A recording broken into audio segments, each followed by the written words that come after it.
Sou fotógrafa e criadora do projeto Histórias Marcadas. Hoje nós estamos aqui com a Sandra, com a Andréia e com a Dani. Nós vamos falar um pouquinho sobre o câncer do colo do útero. Boa tarde, meninas. Boa tarde. Sandra, quem que é a Sandra? A Sandra é instrutora de trânsito, né? Ela dá aula em autoescola. Eu sou presidente da Associação das Autoescolas do Sul de Minas e atualmente estou de férias, né? Por conta do tratamento que eu estou fazendo, então eu me afastei um pouquinho. Mas nas horas que eu estou bem, eu estou trabalhando. Quem que é a Andréia? Andréia é diarista, auxiliar de serviços gerais, dona de casa, um pouco de tudo. Mãe. Verdade, mulher tem várias funções, Várias né? funções. Quem que é a Daniela? A Dani é uma pessoa que está afastada do serviço desde 2018, mas eu era atendente e balconista. Sandra, como que foi o diagnóstico para você? Como que foi, né, até chegar no diagnóstico? O que você sentiu? O câncer que eu tive, né, foi um câncer de endométrio e ele deu metástase para o útero e para os ovários. Mas quando eu fui diagnosticada foi numa ultrassonografia e o médico que estava fazendo a ultrassonografia, ele pediu, né, na hora que a gente estava fazendo ali, ele fez umas perguntas, tipo, você não sente dor? E eu, sinceramente, eu não sentia nada, não sentia nenhuma dor. Por causa da idade, até os médicos do postinho confundiram com menopausa, né, porque eu tinha sangramento, parava, passava o tempo, eu tinha outro sangramento. Mas enfim, no diagnóstico dessa ultrassonografia, ele falou que eu tinha um tumor do tamanho de uma laranja. Ele falou, se fosse você, eu procuraria rapidinho um ginecologista. E quando eu procurei o ginecologista, nós fizemos o exame e realmente foi constatado esse câncer de endométrio com essa metástase. Então, para um começo de tratamento, a opção foi retirar todos esses órgãos. Então, eu fiz uma esterectomia total. Então, tirou o ovário, tirou o útero e eu tinha alguns linfonodos, que foram tirados 28 linfonodos, e nesses linfonodos apenas um deu que tinha células cancerígenas, e por conta desse eu tive que fazer 25 sessões de radioterapia e 6 meses de quimioterapia para ver se estava tudo certinho. Então, no primeiro momento, estava tudo certo. O meu foi um pouquinho diferente da Sandra, porque o meu não foi descoberto antes, como o dela, né, no exame e tudo. Eu fiquei tendo hemorragia há muito tempo, né, aquilo que eu te falei, bastante hemorragia, sempre piorando, tinha um fluxo intenso já desde mais nova, e a partir da minha laqueadura eu já comecei com muito sangramento. E aí sempre usando o DIU e intercalando com Depo-Provera, que é uma injeção para conter, e aí chegou no momento que nada dava resultado. E aí eu já estava com o Jumirena, mas ele se locomoveu, né, do lugar certo, teria que ficar, exame em cima de exame. Aí depois da esterectomia, que fez uma biópsia da própria peça retirada e constatou que era um sarcoma um pouco menor que o da Sandra. O meu tinha o tamanho de um ovo e era sarcoma. O seu qual que é, Sandra? Oi? O seu era qual? O meu foi sarcoma. Você tem o nome? Não lembro o nome. Eu não lembro. Porque E assim, aí, quando a gente é diagnosticado, tudo é igual pra gente. tudo né? é igual. Não importa qual que a gente fala eu. Sim, aí o que acontece? Diagnosticou depois da esterectomia. Aí, com esse resultado, ele era receptivo ao hormônio. Aí eu tive que passar por uma nova cirurgia, que foi a do ovário. Onde eu entrei na menopausa precoce, que hoje, para mais trabalho, é a menopausa. A biópsia ele deu grau 1. Depois que tirou o útero, aí mandaram para a biópsia de novo, aí já estava no grau 4. Quando abriu o útero, aí, a princípio, a pulsão que fizeram deu grau 1. Aí eu fiquei despreocupada. Sim. Grau 1, estamos comendo. Aí quando tirou tudo, mandaram para a biópsia e veio o resultado. Então, na minha pulsão, deu indefinido. Depois, ele foi bem silencioso, o médico falou. Ele já existia há bastante tempo. Porque as hemorragias minhas, o ciclo menstrual já não era normal há bastante tempo. Mas para mim, os médicos me passavam que era um descontrole hormonal, que era devido à laqueadura, enfim. Vários fatores podem também trazer isso. Endometriose, eu fiz exame de endometriose, uma época não era nada. Por isso tem que estar sempre alerta, né? Qualquer Não, eu coisa assim diferente, tem que procurar a gente ajuda percebe. médica. A gente percebe, a gente parece que alguma coisa me falava, não tá normal isso, não tá normal isso. Aí chegou num ponto que não tinha condições mesmo. Aí a hemorragia era extrema. Aí foi bolsa de sangue, foi tratamento de anemia, enfim. Não é fácil. Esses dias conversando com uma tia minha, ela teve também e assim, tava bem grande. Ela falou que ia no banheiro assim, né? Aquela hemorragia é incontrolável. O médico falou, opera, né? Ou você corre risco de vida. Então, assim, eu não fiz quimioterapia, porque o médico explicou que ele não invadiu a célula. Então, ele ficou dentro de um espaço ali, que era o meu, foi intrauterino. Se ele invade a célula, eu teria que ter feito a quimio, mas eu não fiz. Só que assim, eu sofri antes com o câncer sem saber que era um câncer, porque foi muito difícil esses 8 meses antes da cirurgia, da primeira cirurgia. Até chegar Até hoje não caiu a minha ficha. ficha. Não caiu a minha ficha ainda. E até hoje eu reclamo com os médicos da menopausa. Aí eles falam, você saiu ilesa, isso é só um resquício mínimo que você teve, porque realmente ele é bem invasivo esse tumor. Então é só agradecer mesmo. Só levantar no céu, né? Bom, no caso da Dani, ela não teve câncer no colo do útero, mas teve que retirar o útero. Dani, conta um pouquinho pra gente. Eu tive que tirar por prevenção para futuramente não acontecer. Porque eu tinha também muita hemorragia, né? E eu tava com mioma, contanto que quando eu tirei o meu útero, eu até pedi pro médico tirar foto, que eu tinha curiosidade para saber que jeito que tava. E parecia assim uma criança em formação ali, Nossa. com os bracinhos, que eu não mandei pra você, você não não desmaia. tinha desmaio. Mas parecia assim que tinha assim, até a cabecinha, as coisas, porque era muito mioma. Ele falou que eu tinha que ter tirado mesmo. Então foi uma prevenção pelo câncer de mama que eu tive, né? Que poderia correr o risco de eu ter também no útero, e uma prevenção por causa dos nódulos que cresceram no meu pulmão. Aí eu teria que fazer uma troca de medicação. Então foi tudo uma prevenção para futuramente eu não correr o risco de ter o câncer no útero.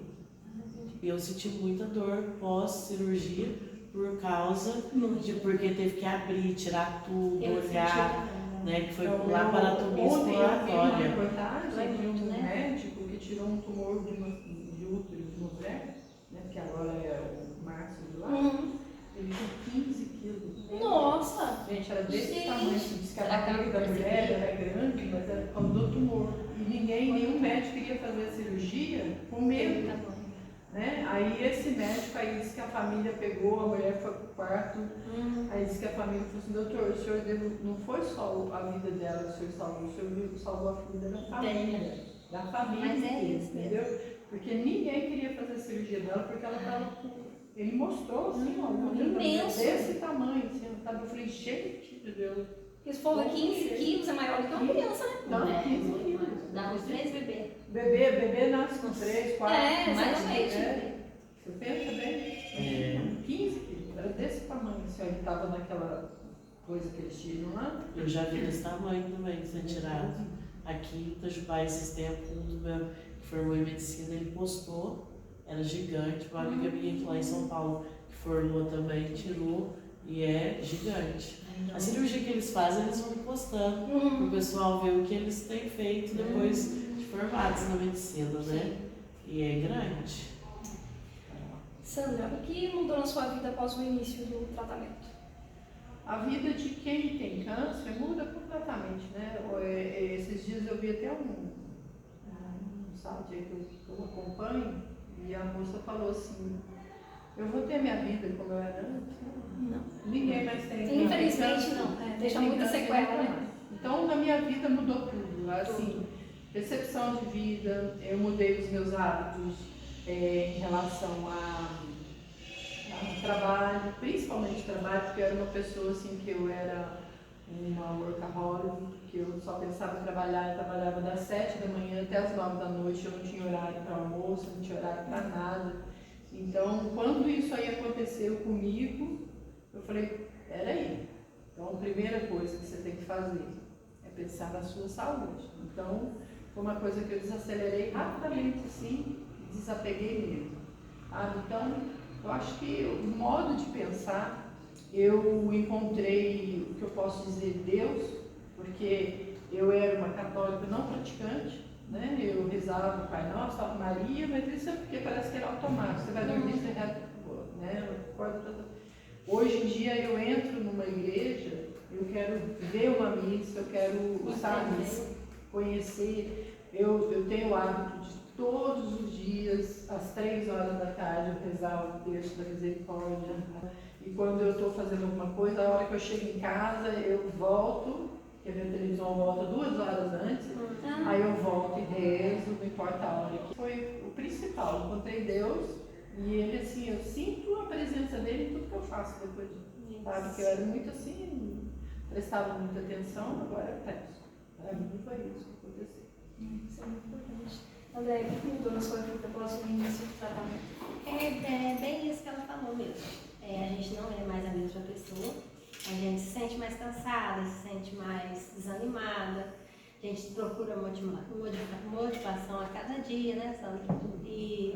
Mas na questão de conectar com Deus, é maravilhoso isso. A gente dá muito valor à vida, a gente dá muito valor, no meu caso, nos meus filhos, eu penso muito neles, eu quero ficar bem, eu corro atrás para ficar bem, o que eu posso fazer. E assim, a gente quer mesmo estar perto de Deus. Porque chegou num momento que eu recorri a Deus assim, ao extremo mesmo. Me ajuda, meu Deus, eu quero sair dessa situação e tudo. E hoje a gratidão é tão grande que assim, eu posso sentir também a presença de Deus, da minha crença, de Nossa Senhora junto comigo. É diferente, né? O cuidado que a gente sente. É diferente. E não Porque importa, se a gente for não importa contar, qual é a né, religião, eu acho não, que a gente não tem que importa. encontrar Deus, não importa qual seja a religião. Eu tenho muitos amigos, então eu tenho amigos que é do espiritismo, eu tenho amigos que são do candomblé, tenho amigos que são evangélicos, eu tenho os católicos, e toda vez que eu encontro com todos eles, eu só estou rezando para você. Na crença deles, mas a gente É isso tem que pensar importa, isso é que importa, né? né? De repente pensar. Acho que a partir do momento que a pessoa está pensando em você, já está te emanando uma energia positiva, né? Então, eu passei por um processo aí psicológico mesmo no começo do tratamento, tanto é que eu fiz, acho que 3 ou 4 sessões, a psicóloga me deu alta. Ela falou assim, mas eu não tenho nada para... Porque ela fala que as pessoas que chegam diagnosticadas com câncer, tem gente que chega lá rastejando, e eu já chegava contando a minha vida, igual os encontros nossos aqui, todo mundo racha o bico de rir das coisas que eu conto, mas era natural para mim. Então ela falava assim, mas e quanto a doença? Eu falei, ué, eu estou com a doença, eu fui no médico, ele falou que eu tenho que fazer isso, eu tenho que fazer, o que eu vou fazer? Eu vou fugir disso. E tem dia que eu estou mal, que eu não estou bem fisicamente, mas mentalmente eu sempre estou bem. Eu tenho o apoio da minha família, dos meus amigos, né? Tem uma pessoa que cuida de mim, né? Principalmente que a gente tem tanto casos aqui que as meninas contam, né? Que marido virou as costas, que marido não sei o quê, que filho não quis ver, sabe? E eu falei, gente, eu não tive nada disso. Eu tive assim, muito pelo contrário. Gente assim que nem conversava comigo, que tinha raiva de mim, né? Você está precisando de alguma coisa? Eu falei, agora, pelo menos ajudar em alguma coisa, tá bem?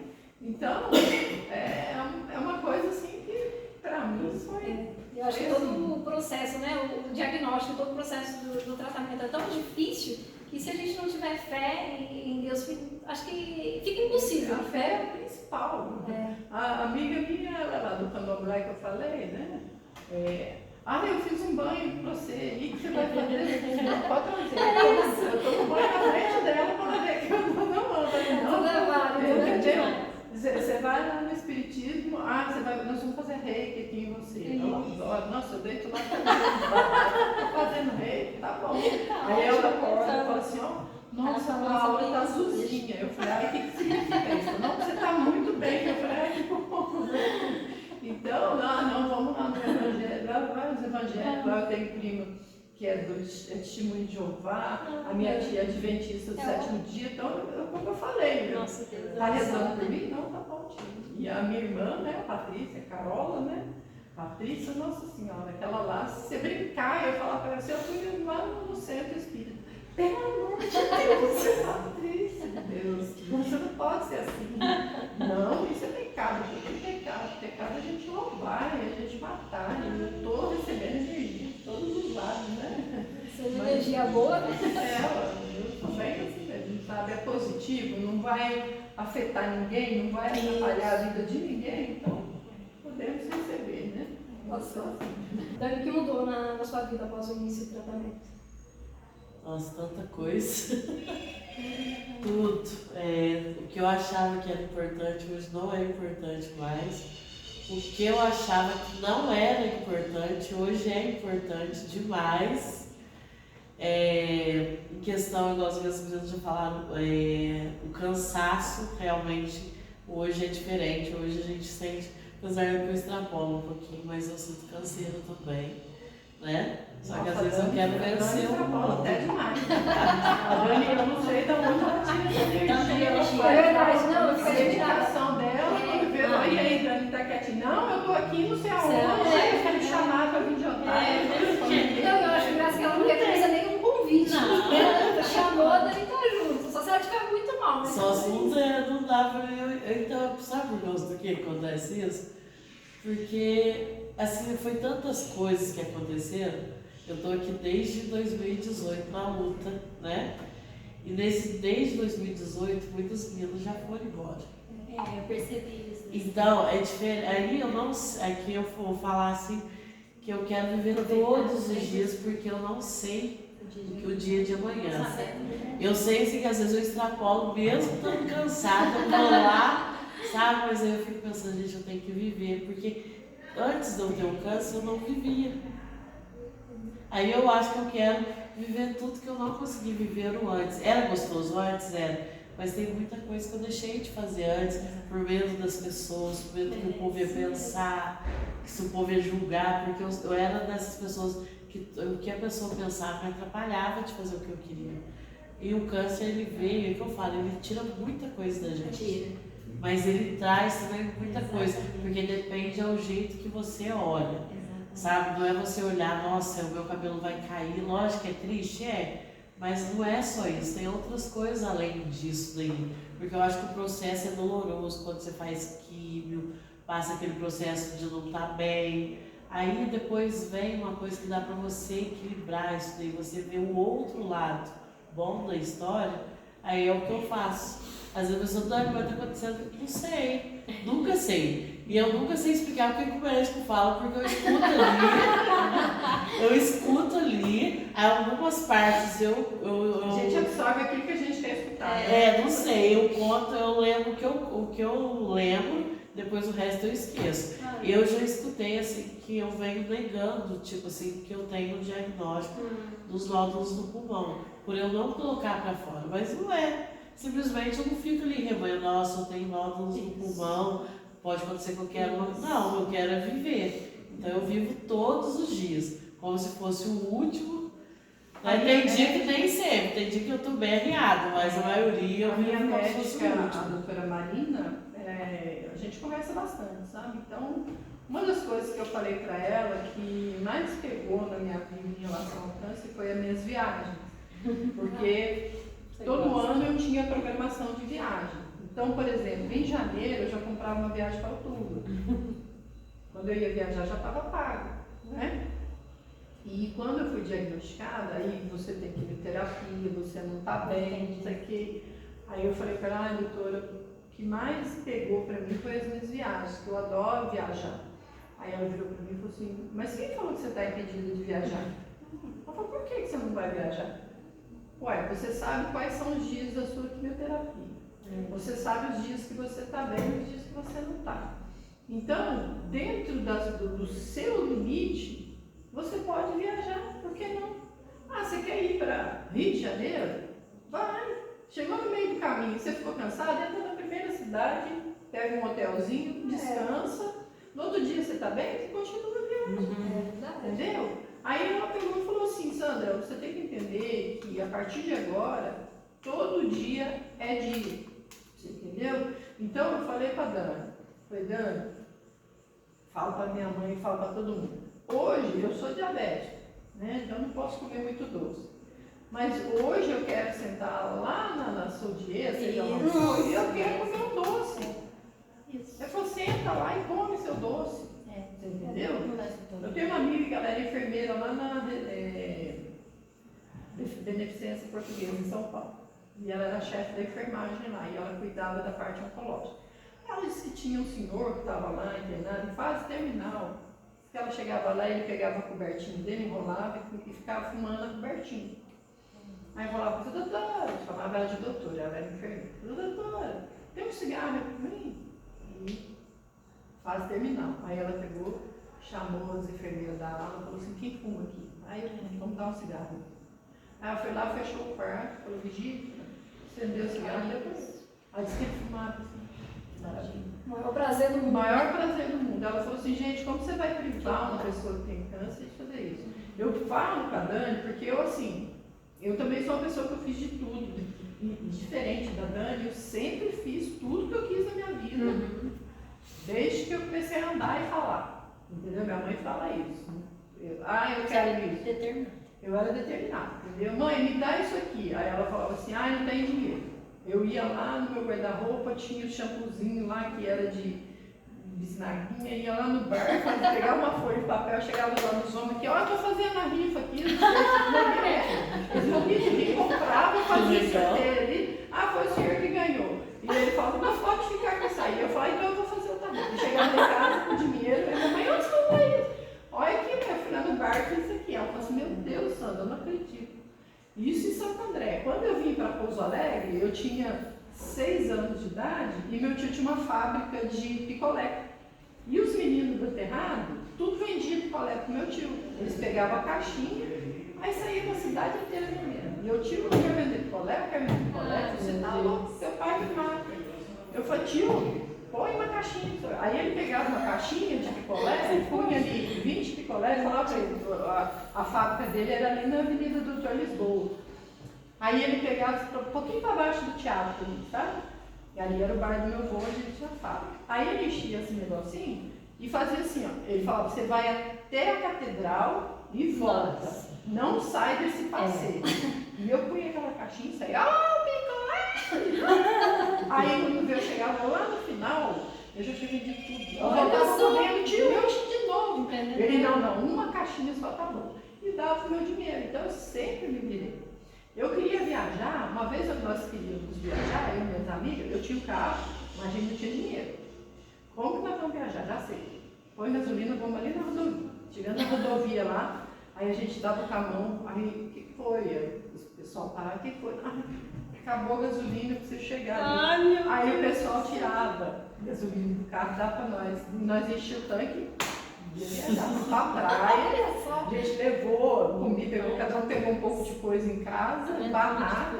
E eu fazia, pergunta pra minha mãe pra você ver, ela contava pra você. Morri de preocupação. Então eu fazia de tudo, não é? Minha mãe me conta nessa eu fazia de tudo. A Patrícia também contou. Aí eu sempre fiz tudo, eu nunca tive freio pra nada. Meu pai, minha mãe sempre confiaram em tudo que eu fazia, então eles sabiam que eu era uma pessoa responsável. Quando eu fiquei doente, aí pronto. Caiu o meu mundo, eu não posso mais programar. Eu tinha uma viagem programada para o Rio de Janeiro, eu com a Júlia, tudo compradinho quando vê cirurgia. No dia que eu ia viajar. Nossa. Aí cancela tudo, aí começa a quimioterapia, isso, aquilo. Aí a doutora falou assim, não. Você vai continuar fazendo o que você quer. Eu fui viajar com a Dani. Eu estava passando mal, né, Dani? Eu já estava com dor, eu sabia que já tinha dado BO, mas não contei nada para ninguém. Ela só falava para mim, Dani, você está feliz com a sua viagem? Não. Tá pago a sua viagem? Falei, tá, porque eu tava, mas nunca imaginei. A minha mãe não tem muita mobilidade, mas eu não estava legal também. Então eu falava para ela, vai na frente que eu vou acompanhando a minha mãe. Na verdade, eu estava também, sabe? Mas eu vi que ela estava cansada, mas eu nunca imaginei que era isso. Eu achei que era canseira, porque assim, né, ela trabalhou, mas nunca imaginei que era Aí isso. quando a gente está voltando, eu já tinha colocado na minha cabeça que eu ia contar para elas na hora que a gente estivesse voltando para Pouso Alegre. Só que aí a gente veio, aí nós falamos assim, estava todo mundo com fome. Eu falei assim, então vamos comer. Depois que todo mundo comer, aí eu conto. Se eu cantar antes, a minha mãe vai perder a conta, então não sei o quê. Aí foi de ter feito. Aí quando a gente começou a vir, falou, ó, gente, meu câncer voltou, tal, não sei o quê, meu pai vai, Porque se não vai. ficou Uma assim, bomba, todo mundo assim. Mas o que eu falei para ela, eu falei, eu não vou estragar a viagem dela, da Júlia, da minha mãe, deixa ela se divertir e depois isso aqui é uma coisa que E outra nessa, não ia mudar. não vai mudar o Não diagnóstico. vai mudar o diagnóstico, falar antes ou depois. Então, Não. aí quando voltei, tive que fazer os exames para ver onde que estava, foi outro BO, porque eu já sabia onde estava e tudo, só que era fim de ano. Eu não vou contar para ninguém. Depois que passar o fim de ano, aí eu chamo a minha mãe e pronto tudo. Aí, e eu sempre fui assim, eu sempre tentei resolver tudo meu sozinho. Porque aí ninguém sofrendo por mim. Quando eu fui raspar a cabeça a primeira vez, aí a minha mãe, eu vou raspar. Eu falei, não vai raspar cabelo nenhum. Só não tá doente, mas pra que vai raspar a cabeça? Não, eu falei, não, deixa eu careca aqui. Entendeu? Não precisa. Aí a minha mãe raspando, a minha sobrinha chorando lá, a Patrícia. Eu falei, pode parar, gente, eu não tô chorando, por que vocês estão chorando? Faz parte do processo. Né? Cada um tem que passar. Se é isso que eu tenho, quando eu recebi o diagnóstico, eu perguntei pra mulher assim, sabe, você nunca espera que vai acontecer com você, né? Quando ela falou, ó, você tá com câncer. Aí eu, mas aquele que tem que tomar, fazer quimioterapia, tudo, ela falou assim, é esse mesmo, o tratamento provável vai ser esse. Aí eu, e ela lá prescrevendo as coisas, ela falou, tá tudo bem? Eu falava assim, não, doutor, a senhora tá falando que eu tô com câncer? Como é que eu vou estar bem? É verdade, entendi. Aí eu peguei e falei assim, mas aquele que cai o cabelo? Ela falou assim, aquele que cai o cabelo. Aí fui embora pra casa, e a Patrícia, minha mãe ligando, e aí o que eu falei, não foi nada não. Quando veio eu tava dando aula e tal, assim que terminar a aula, eu ligo e falo, quanto melhor. Aí eu peguei, terminou a aula, que eu tava dando aula online, né, de legislação, por causa da escola. Aí a hora que terminou, eu peguei e liguei pra Patrícia. Ai, Patrícia, fui diagnosticada aí. Aí eu falei, mas tá tudo bem, amanhã a gente conversa. E fui dormir, porque, né? Aí quando eu tô dormindo, quando eu acordo, tá minha mãe, a Júlia, a Patrícia, a Letícia, tá todo mundo olhando pra mim. Nossa! Porque todo mundo tinha chave de calma, né? Aí todo mundo assim, sabe quando você tá dormindo? Eu, aí elas assim, aí todo mundo chorando. Imagina, não, eu imagino. Você imagina, né? Eu falei assim, o que é isso? Ela falou assim, não. Aí a minha mãe vai pra casa. Eu falei, não, mãe, eu vou ficar aqui, eu vou dormir, não sei o quê. Aí até isso. Aí eu tava pintando a casa do meu pai, porque eu adoro isso. Nossa. E eu tava pintando a casa do meu pai, não, para. Para.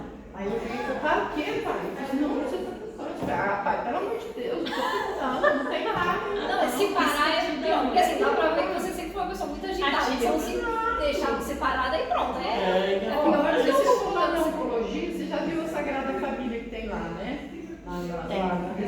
Então, você lembra que ela era toda prata, ela era toda dourada? Hoje ela está toda pintada. Quem foi lá? Eu ficava lá e falava assim, aí eu falei, mas deixa eu levar para restaurar? Aí ela disse, não, pode levar. Qual foi o maior desafio que você enfrentou e como você superou? Ai, eu acho que falar que tive muito desafio até vou estar sendo egoísta, mas o meu maior foi financeiro. Porque assim, eu fiz a primeira cirurgia, voltei a trabalhar e já estava todo no acordo, como a Sandra está falando, nunca consigo ficar muito parada, sempre corro atrás das coisas. Aí eu me vi numa situação que eu ia ter que fazer a cirurgia de novo, enfim, foi financeiro, o maior desafio. Mas aí você na época não conseguiu auxílio do INSS? É aquilo que eu já contei para as pessoas, né? O meu pagamento foi indeferido durante 9 meses. Demorou muito para ser liberado. Aí depois de muito tempo eu consegui. Mas assim, demorou muita coisa. Muito tempo para quem dá Não, com certeza. E nesse meio tempo você precisa fazer mais exames para poder adiantar, então. Foi tudo solucionado, graças a Deus, as pessoas, mas... A hora que vem tudo de uma vez. O meu foi assim, quando eu entrei foi em... O mundo desaba, em setembro, mas aí na hora que vem... Exatamente. Deu tudo certo, mas o maior desafio foi esse. Não, então tá bom. Meu maior desafio foi ter que mudar completamente a minha vida no que eu acabei de falar. Também. Eu, no dia a dia, o meu trabalho, a minha vida amorosa, vamos dizer assim, muda completamente, né? A gente não tem cabeça para isso e se o seu parceiro, seu companheiro não tiver assim junto com você mesmo, de coração aberto, acaba o relacionamento. E se não for uma pessoa compreensiva, também, né? Então, como eu falei, eu só tenho a agradecer a pessoa que eu tenho por tudo isso. E a parte financeira até que para mim não mudou muita coisa, não por eu ser proprietária lá, né? Então, não mudou muito. Mas assim, o que mudou foi aquela atividade, porque mesmo sendo dona, eu trabalhava muito. Eu dava aula de carro, dava aula de moto, eu dava aula de legislação. Eu também sempre. E de repente, eu parei tudo, né? Aí, então, tipo assim, a cabeça da gente fica... Se né? vê operada. Você se acha inútil. Exato. Aí o que eu fiz com a minha irmã? O que eu combinei com ela? Eu falei, Patrícia, eu gosto muito de trabalhar na parte da manhã, eu sou do dia. Então eu falei para ela, olha, você vai abrir a minha agenda das 7 horas da manhã até meio-dia. Pode marcar tudo que eu tiver que dar nesse horário. Depois desse horário eu não trabalho mais. Então o que a minha cabeça entendeu? Que eu não sou inativa. Estou trabalhando, mas só que meu horário, quantas pessoas trabalham assim? Né? Eu tenho um amigo que é enfermeiro que trabalha das 6 da manhã ao meio-dia. Conheceu ele, né, o Gel. Aí ele infartou, já teve um infarto lá e agora ele está trabalhando 12 por 36.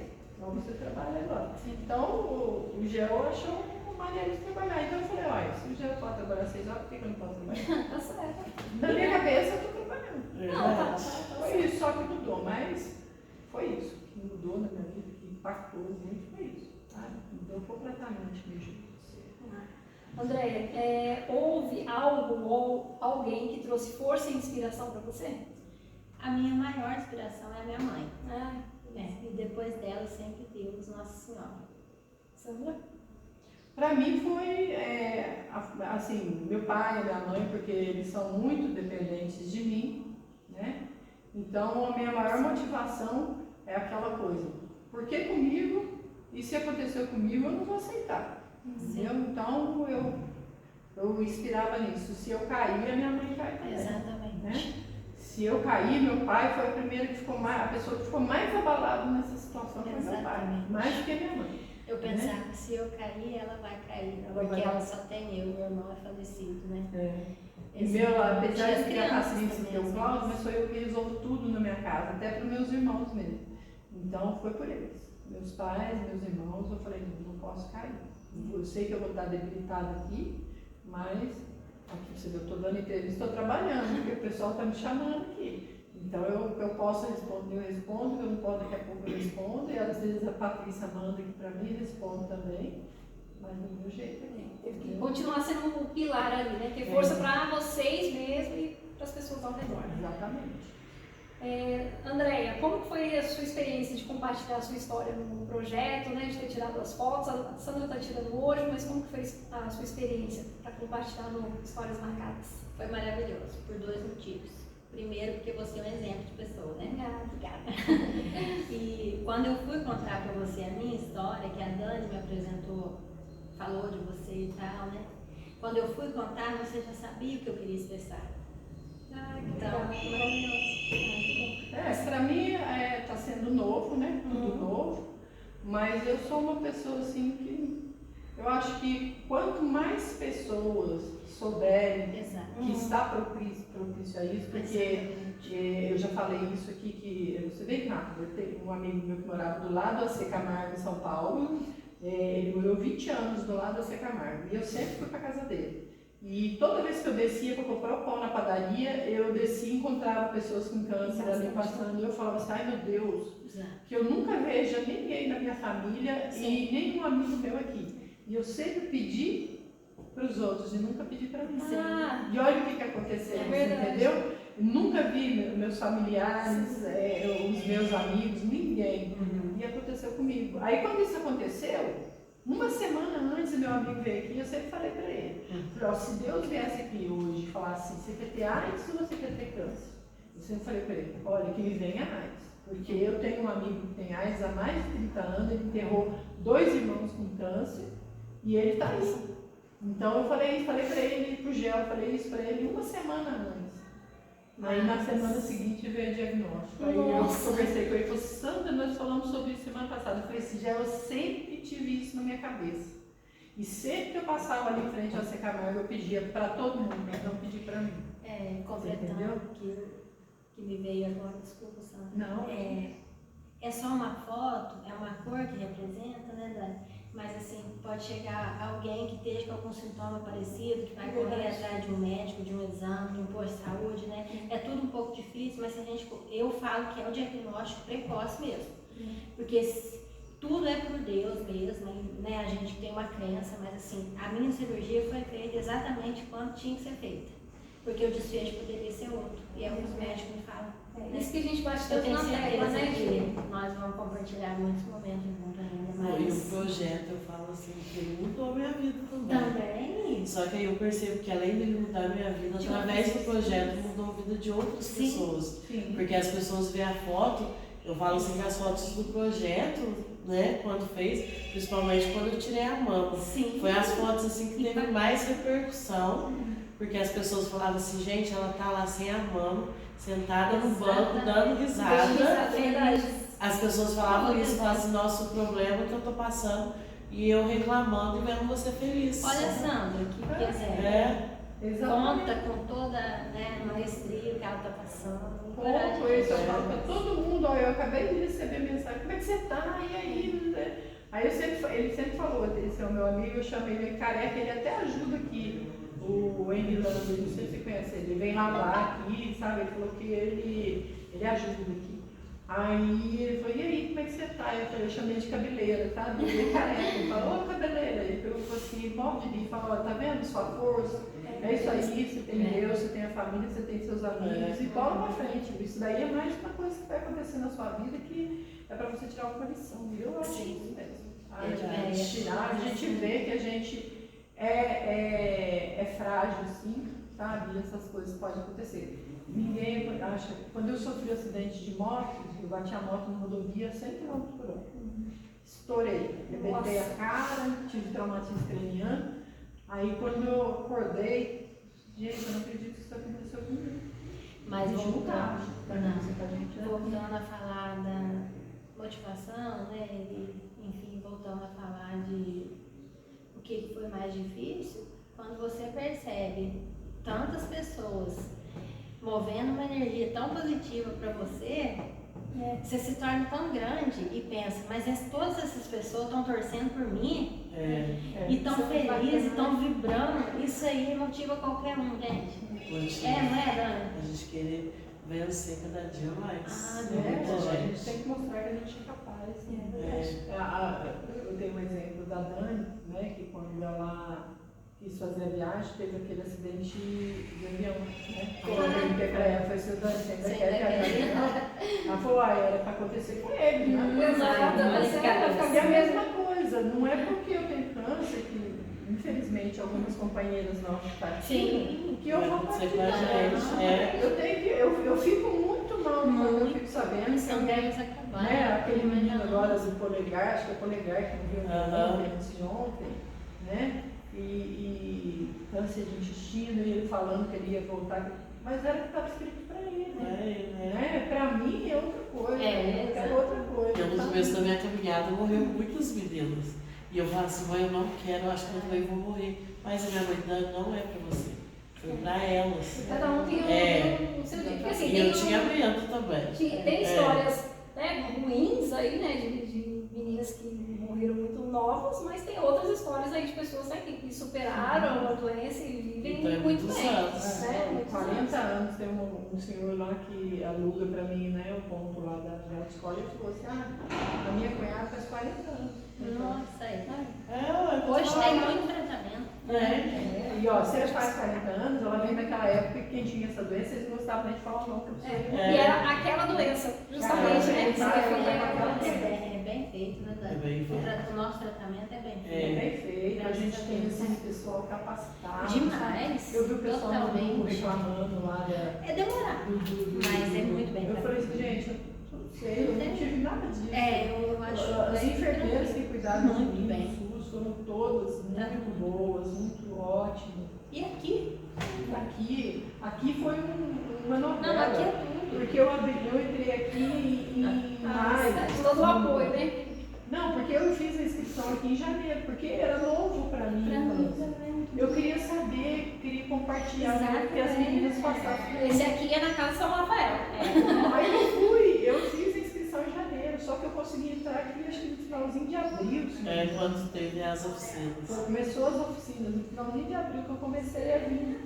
Então, quando eu cheguei aqui, que eles perguntaram, eu falei assim, a minha curiosidade era saber como que é, porque quimioterapia para mim, que eu conhecia, era de novela, era de filme. Exatamente. Aquela pessoa morta, saindo, gritando, não sei o quê. Eu sabe? Aí, quando veio a primeira sessão, eu fiz meu pai me levar, me buscar, porque eu achei que eu ia sair de maca.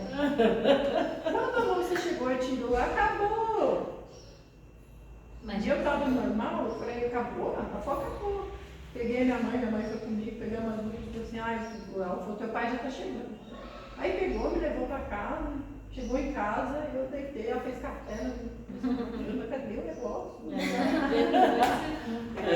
Nada. Isso foi isso na primeira, na segunda, na terceira sessão. Aí quando eu entrei aqui, eu não tinha curiosidade, agora eu já sei como é que é, tal, não sei o quê. Aí começaram a compartilhar essas histórias. Era o melhor de tudo. Aí foi indo, né? Casa São Rafael é uma benção. É tudo, né? É gostoso você Maravilhoso. compartilhar e saber. E quando eu fui diagnosticada agora da segunda vez, eu falei assim, eu vi a Dani, você não vê não sei quem? Exatamente, Já é ficou isso. mais fácil de A lidar. dona Rita, não sei quem. Eu falei assim, não, eu vou passar por essa. Mas elas passaram de mim.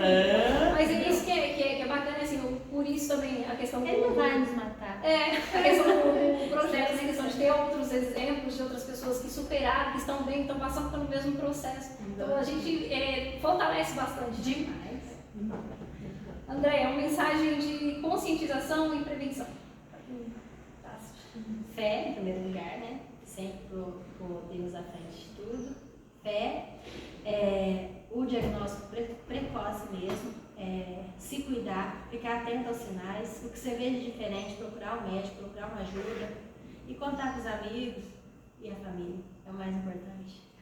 Todo mundo deve não guardar rancor, sabe? Porque isso, se você tiver angustiado com alguma coisa, com alguém, se você estiver magoado, sempre resolve isso, sabe? Porque não dá para você guardar isso. Então, quando você não põe para fora, então isso está... Eu creio que eu passei por muita coisa no meu ambiente de trabalho, que eu fui guardando, porque você vai engolir no saco, porque eu acho que boa parte de tudo que aconteceu comigo foi isso. Você tem que ter conscientização quando você está sentindo alguma dor, quando você está sentindo alguma coisa errada em você, porque todo mundo sabe, se você prestar atenção, você sabe como você é, entendeu? Procurar rapidamente um médico, nem que seja de postinho, não importa, tirar um tempo para você, sabe? De repente, isso aqui você deixar um pouquinho de lado, porque às vezes você capta, aqui tem muita coisa boa, mas também tem muita coisa ruim, sabe? Você às vezes vê esses dias eu vi lá um post de um senhor que estava com câncer, levando um tapa na cara, num postinho de saúde, porque ele estava reclamando da demora, e aquilo lá vai fazendo mal para a gente, entendeu? Como eu falei. Então, procurar um diagnóstico rápido, sabe? Não ficar guardando mágoa, eu acho que isso é muito importante.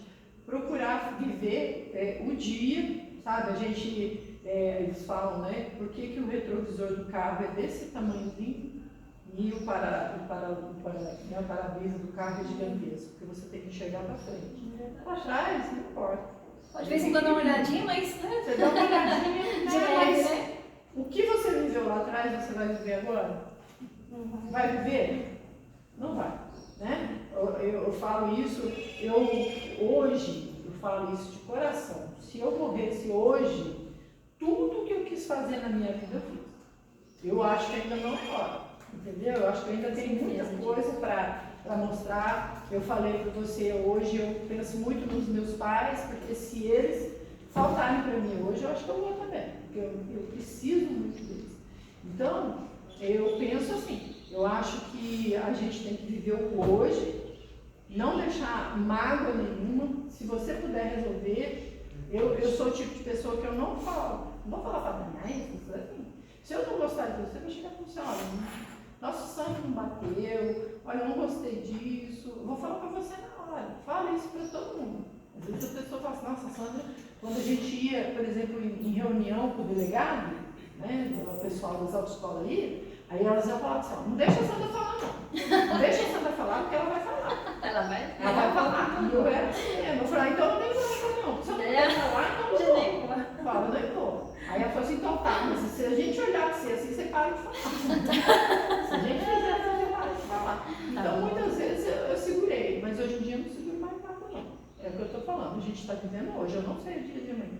Aquele pessoal que está viajando para passar um não sei o quê, o avião fez assim, ó, caiu com todo mundo lá dentro.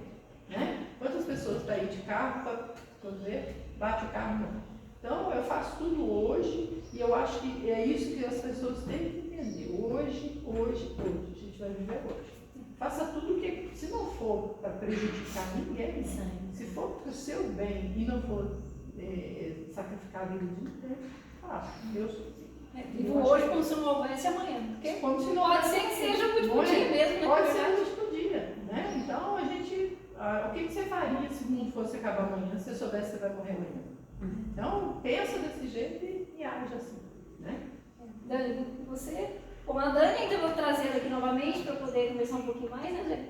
Eu estou meio corridinha, mas uma mensagem de conscientização. Eu acho assim que o nosso corpo ele dá sinais pra gente, foi aquelas mesmas Sandra falou, se a gente se conhecer, Sim. a gente sabe que tem alguma coisa errada com a gente. Muitas das vezes a gente deixa de procurar médico por causa de serviço, cuidar de casa, cuidar daquilo e acaba não se cuidando. Mas o nosso corpo dá sinais quando não está tudo bem. Quando eu descobri o câncer de mama mesmo, eu sabia que tinha alguma coisa errada, eu não sabia que era o câncer, né?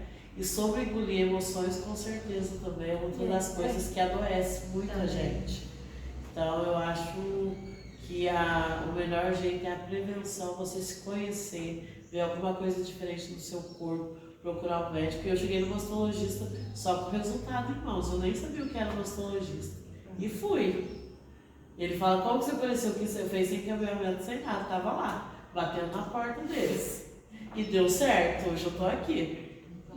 Se não tivesse feito isso, né? Eu não estaria aqui hoje. Sintomas e Meninos, então é isso. Gratidão, obrigada, viu? Obrigada pela conversa aí, por compartilhar um pouquinho da história de vocês. Obrigada.